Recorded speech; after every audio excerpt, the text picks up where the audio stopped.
ഇന്ത്യയിൽ ധാരാളമായി കൃഷി ചെയ്യുന്ന ധാന്യമാണ് റാഗി. കർണാടകയാണ് റാഗി ഉൽപ്പാദനത്തിൽ മുൻപന്തിയിലുള്ള സംസ്ഥാനം.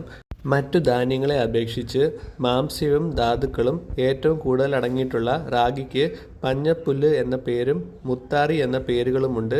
മറ്റ് അന്നജ ആഹാരങ്ങളിലില്ലാത്ത അമിനോ ആസിഡുകളായ ഐസോല്യൂസിൻ, മെത്തിയോനൈൻ, ഫീനൈലലാനിൻ എന്നിവ റാഗിയിലുണ്ട്.